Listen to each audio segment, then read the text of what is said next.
குருவே துணை வாடிக்கையாளர்களுக்கும் ஜோதிட ஆர்வலர்களுக்கும் வணக்கம். இன்றைக்கி நம்ம எதை பற்றி பார்க்க போகிறோம்னா, ராகு திசை என்ன செய்யும். ராகு திசை 12 வீடுகளிலும் ராகு திசை இருந்தால், ராகு பகவான் இருந்து திசையை நடத்தினார்னா என்ன பண்ணும் அப்படிங்கிறத பற்றி தான் இப்போ பார்க்க போகிறோம். அதே மேச லக்னத்துக்கெல்லாம் லக்னத்துலேயே ராகு பகவான் இருந்தார்னா, அவர் தனிச்சு இருந்தார்னா, லக்னத்தில் இருந்தார்னா கெடுதல்களை தான் அந்த திசை நடக்கும்போது. ஒன்று இள வயசில் திசை நடந்தால் படிப்பை கெடுப்பார். எந்த தொழிலும் தாய் தந்தைக்கு என்னுடைய தொழிலில் கெடுக்க செய்வார். அதே மாதிரி 2ஆம் இடத்துல இருந்தார்னாலும் தனிச்சு இருந்தார்னா, எதுவும் சுபத்தன்மை இல்லாமல் தனிச்சு இருந்தார்னா அவர் நன்மை செய்யறதுக்கே விடமாட்டார். ஏன்னா பாவகிரகத்தின் தொடர்பு, பாவகிரகம் வரிசையில் வந்துடுறாரு ராகு பகவான். அப்படி வரும்போது அவர் கெடுதல் செய்யறதுக்கு தான் வாய்ப்பு வரும். 2ஆம் இடத்துல இருக்கும்போது என்னென்னத்தை கெடுதல் செய்வார், குடும்பஸ்தானம், வாக்குஸ்தானம், தனஸ்தானம் அப்படின்னு வர்றதுனால இந்த குடும்பஸ்தானம்னா இளம் வயசுலேயே இருந்து திசையை நடத்தினார்னா அதே அப்பா அம்மா குடும்பம் ஆயிடுது. அப்பா அம்மாவோட இருக்கும்போது அவங்களுக்கு அந்த சிரமங்களை கொடுத்துருவார். குடும்பத்தில் சிக்கல்கள் உண்டு பண்ணுறது, பணம் சம்பாதிக்கிறதுல சிக்கல்கள் உண்டு பண்ணுறது, இது எல்லாமே 2ஆம் இடத்துல ராகு பகவான் பாவகிரக தன்மையில் இருக்கும்போது கொடுத்துருவார். அதே 2ஆம் இடத்துல ராகு பகவான் இருந்து குருவின் பார்வை இருந்ததுன்னா, குருவோ சுக்கரனோ அல்லது வளர்பிறை சந்திரனோட தொடர்பு இருந்ததுன்னா அவர் நன்மை தான் செய்வார். ராகு பகவான் தசையில் கோடீஸ்வர யோகத்தை கொடுத்துருவார். ஏன்னா மேச லக்னத்துக்கு 2ஆம் இடம் அப்படிங்கிறது சுக்கரனோட வீடு. அந்த சுக்கரனோட வீட்டில் இருக்கும்போது இந்த சுக்கரன் என்னென்ன கொடுப்பாரோ அது எல்லாமே ராகு கொடுத்துருவாரு. சேர்ந்த கிரகம் அந்த வீட்டில் எந்த வீட்டில் ராகு பகவான் இருக்காரோ அந்த வீட்டினுடைய சுகபோகத்தை இழுத்து கொடுத்துருவாரு. அந்த மாதிரி நன்மை செய்வார். யாரோட சேர்ந்து இருக்கிறாரோ அவர் சேர்ந்து இருக்கக்கூடிய கிரகத்தோடைய தன்மையும் நம்மளுக்கு கொடுத்துருவாரு. அதேமாரி மேசலகத்துக்கு 3ஆம் இடம் அப்படிங்கிறது மிதுன வீடு. 3ஆம் இடம் புதனோட வீடு. அந்த 3ஆம் இடத்துல ராகு பகவான் இருந்தாலும் அவர் நன்மை தான் செய்வார். ஏன்னா சுபத்தன்மையோடு இருந்தார்னா நன்மை செய்வார். சுபத்தன்மை இல்லை அப்படின்னா தான் கெடுதல் செய்வார். சுபகிரகத்தின் தன்மைனா அது ஒன்று குருவோட சேர்ந்து இருக்கலாம், அல்லது சுக்கரனோட சேர்ந்து இருக்கலாம், இல்லை குருவின் பார்வையில் இருக்கலாம், சுக்கரனின் பார்வையில் இருக்கலாம், இந்த மாதிரி வளர்பிறை சந்திரனுடைய பார்வையில் இருக்கலாம், சேர்ந்து இருக்கலாம். இந்த மாதிரி இருந்தார்னா 3ஆம் இடத்துல இருந்தாலும் கெடுதல்கள் செய்ய மாட்டார், நன்மை தான் செய்வார். அதே திருமண வயசில் ராகு திசை நடந்தது அப்படின்னா கொஞ்சம் பாவகிரகத்தின் தன்மையோடு இருந்தார்னா திருமணத்தை தாமதப்படுத்துவார். அடுத்த சகோதரன் சகோதரி வர்றதையும் தாமதப்படுத்துவார். ஏன்னா 3ஆம் இடம் அப்படிங்கிறது கெடுதல் செய்யக்கூடிய இடம் தான். அவர் எத்தனை வீட்டில் அவர் 3ஆம் இடமோ 4ஆம் இடம் 5ஆம் இடம் எந்த வீட்டில் இருந்தாலும் அவர் இருக்கிற வீடு சுபத்தன்மை அடையணும்.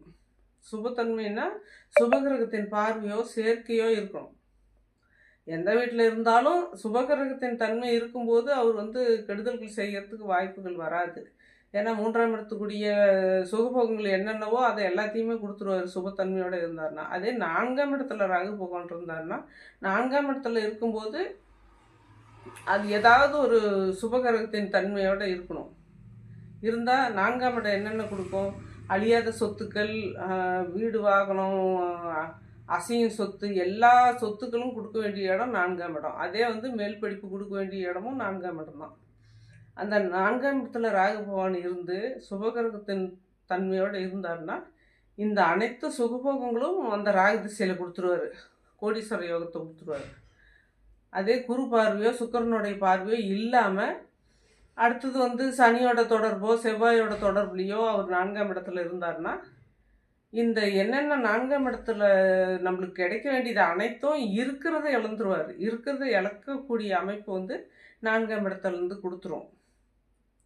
அதே சுபர் வீடாக இருந்தாலும் சுபத்தன்மை அடைஞ்ச மாதிரி தான் ராகு பகவானுக்கு. 4ஆம் இடம் சுபர் வீடாக இருந்ததுன்னா சுபர் வீடு தான் 4ஆம் இடம். ஏன்னா மேச லக்னத்துக்கெல்லாம் சுபர் வீடு தான் 4ஆம் இடம்.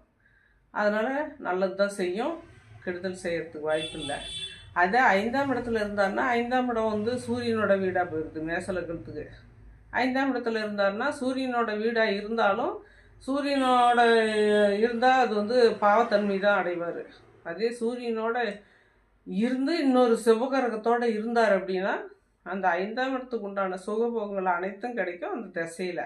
அந்த திசை வந்து எந்த வயசில் வருதுங்கிறது நம்மளுக்கு முக்கியம். அதே வந்து திருமண வயசில் வந்தால் திருமண தடை ஏற்படுத்தக்கூடியது பாவகிரகத்தின் தொடர்போடு இருக்கும்போது, அல்லது படிப்பு வயசில் இளம் வயசுலேயே ராகு திசை இருந்தார்னா, இதெல்லாம் வந்து அந்த 5ஆம் இடத்துக்குரிய 5ஆம் இடங்கிறது பூர்வ புண்ணியம், பூர்வீகம், புத்தி, இந்த மாதிரி இதெல்லாம் வந்து விட்டு வேறு இடத்துல நம்ம பூர்வ புண்ணியத்தை விட்டு வேறு இடத்துல போய் குடி போய் அப்பா அம்மாவோட வாழ்கிற மாதிரி சூழ்நிலையை உருவாகிடும் 5ஆம் இடத்துல இருக்கிற ராகு பகவான். அதே 6ஆம் இடத்துல ராகு பகவான் இருந்தாருன்னா, 6ஆம் இடத்துல இருக்கிற ராகு பகவானும் அதே தான் செய்வார். அடுத்த நம்ம ஒரு இடத்துல இருக்கிறோம், பாட்டம்பாட்டி சொத்தில் இருக்கிறோம் அப்படின்னா, அந்த பாட்டம்பாட்டி சொத்தில் இருக்கிறதுக்கு விட மாட்டார். பாவகிரகத்தின் தன்மை இருந்தாலும் சரி, அல்லது சுபகிரகத்தின் தன்மை இருந்தாலும் சரி, அது வந்து இருக்க விட மாட்டார் ராகு பகவான். 5ஆம் இடமும் 5ஆம் இடத்துக்கு அருகில் இருக்கிற 6ஆம் இடமும் அந்த மாதிரி இடம் விட்டு இடம் போய் வாழக்கூடிய அமைப்பில் வந்துடும். அதே சுபத்தன்மை இருந்தாலும், சுபகிரகத்தின் தன்மை இருந்தாலும் வெளியூரில் போய் வெளியூர் சுகத்தை அனுபவிக்கக்கூடிய அமைப்பை கொடுத்துருவார். யாரோட சேர்ந்துருக்கிறாரு? குருவோட பார்வையிலையோ சுக்கரனோட பார்வையிலையோ இருந்தார்னா, அதே 6ஆம் இடத்துல இருந்தார்னா, குருவோட பார்வையில் இருந்தார்னா, குருவுக்கு சம்மந்தப்பட்டவங்களுடைய செலவுக்காக கடன் வாங்குவாங்க. ஏன்னா குரு வந்து நம்மளோட குழந்தைகள், சுக்கிரன் வந்து மனைவி கணவன் இப்படி கணக்கில் வந்துடும். இவங்களுடைய தொடர்பில் இருந்து 6ஆம் இடத்துல ராகு பகவான் இருந்தார்னா, குழந்தைங்களுக்காக வந்து கடன்பட்டு கஷ்டப்பட வேண்டிய சூழ்நிலை வரும், மனைவிக்காக கடன் பட வேண்டிய சூழ்நிலை வரும்.